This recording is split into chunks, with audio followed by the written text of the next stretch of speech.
Hello বন্ধুরা, hi friends, তোমাদের সবাইকে গুড আফটারনুন। তোমরা সবাই কেমন আছো বলো? আশা করি ভালো আছো, সুস্থ আছো।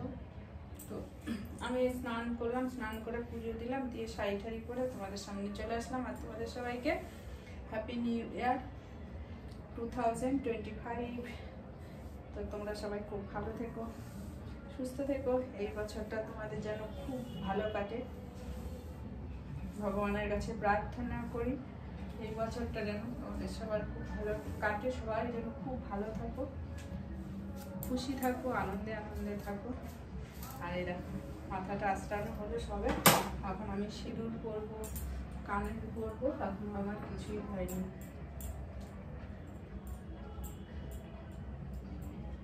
আর এই শাড়িটা না এমন পাতলা, মানে বোঝা যায়নি। আমি শাড়িটা দেখতে ভালো লাগছিল কিন্তু প্রচণ্ড পাতলা শাড়িটা, এত একটুখানি ইয়ে করলে আঁশ উঠে যায়, খুবই অসুবিধা হয় সেই জন্য। আর আমি এখন সিঁদুরটা পরে নিই।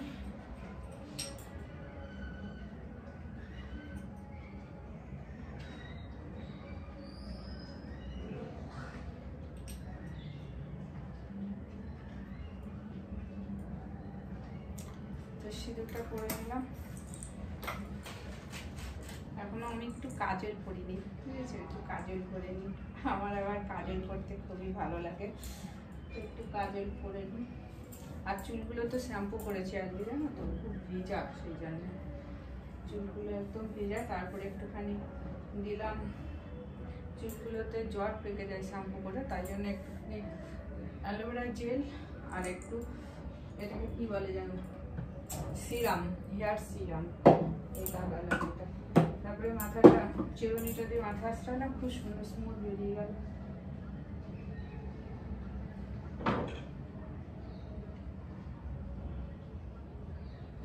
তারপরে বড় জিনিস কি জানো তো,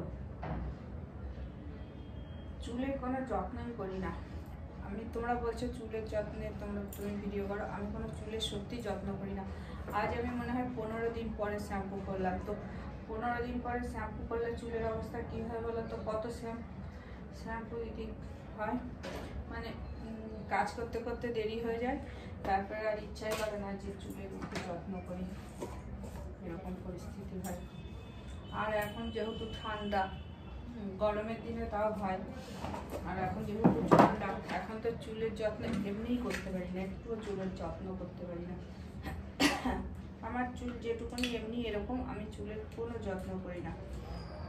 উচিত না, চুলের যত্ন করা উচিত, কিন্তু আমার হয় না।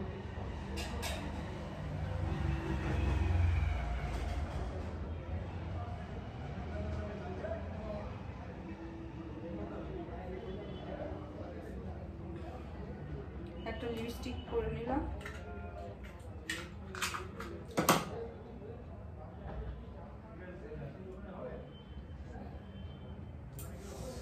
ভাবি যে একটু বেরোবো স্নান করে, তো আর হয় না, নানান কাজে ফেসে যায়,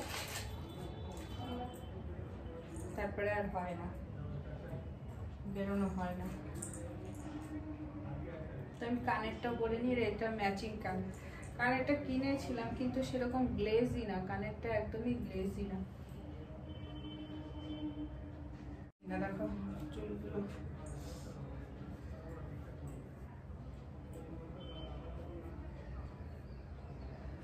মাঝে মাঝে যখন আমি ভিডিওগুলো এডিটিং করি, তখন আমার নিজের চুল দেখে নিজে অবাক হয়ে যায় যে সত্যিই তো আমার চুল ভীষণ লম্বা। আমি নিজেও বুঝতে পারি না যে আমার চুলটা এতই লম্বা, অতটা বোঝা যায় না। তো যাই হোক, আমি একটুখানি ক্লিপটা লাগিয়ে দিয়ে নিই। আর তোমাদের হ্যাপি নিউ ইয়ারে অনেক আমার তরফ থেকে অনেক শুভেচ্ছা, অনেক ভালোবাসা তোমাদের, ঠিক আছে?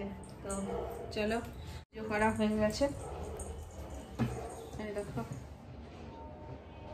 আজকে বেশি ফুল ফোটেনি, জবা ফুল যা ফুটেছে তাই দিয়ে আমি পুজো দিয়েছি। আমি উপরে ঠাকুরটা রেখেছি, দেখো নিচটা অনেকটা উঁচুতে, কেননা না হলে মানে ঠাকুরের সাথে ধরো সবসময় ছোঁয়া লেগে যায়, সেই জন্য এতটা উঁচুতে রেখেছি, যে সুবিধা হয়। আর এই দেখো এরকম ধরনের আমার জমিতে এরকম ধরনের চন্দ্রমল্লিকা ফুটেছে, কিন্তু জমির মধ্যে হয় বিড়ালের বাচ্চা রয়েছে, এবার পাশের বাড়ির বাচ্চা ছেলে মেয়েগুলো ওই বিড়ালে লাফ দিয়ে পড়বে আর পাঁচিলের ওপার থেকে, আর ডাল আজকেও দেখলাম ডাল ভেঙে দিয়েছে। প্রত্যেক সময় এরকম ডাল ভেঙে দেয়। কালকে ভাবছি বলবো, না বললে হবে না, যে তোরা এরকম করে লাফ দিস এখানে ডালগুলো ভেঙে যায়। আর আমার যেহেতু মানে রাখার জায়গা নেই জল দিয়ে, সেই জন্য আমি এই ঠাকুরের এই ঘরটার মধ্যে রেখে দিয়েছি এরকম করে।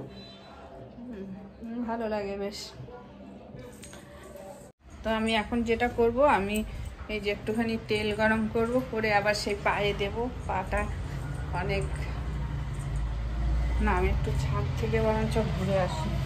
আমি একটু ছাদে ঘুরে আসি, চুলগুলো শুকানো হবে, সেই সাথে একটু ছাদেও যাওয়া হবে, ছাদেও তোমাদের ঘোরা হবে।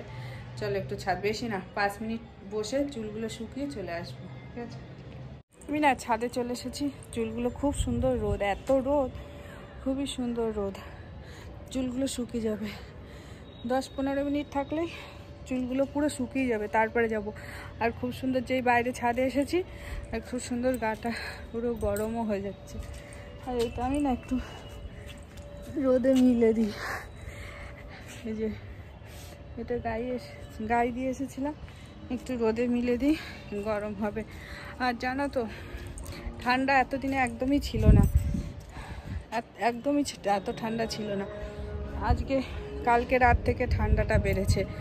আর কি বলো তো, আমি ভাবি আমার মার না খুব কষ্ট হয় এই ঠান্ডাতে, একাতেই গ্রামের বাড়ি, তারপরে পায়ে ব্যথা, কাজ করতে হয়। আর আমাদের গ্রামের বাড়িতে না একটা কাজের লোকও পাওয়া যায় না, যে মার জন্য একটা কাজের লোক রেখে দেবো যে কাজ করবে।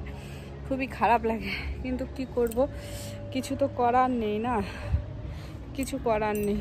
মাকে কষ্ট করে সেই কাজ করতেই হয়। খুবই খারাপ লাগে, রান্না বান্না গ্রামের বাড়িতে যা হয়, কি করব বলো।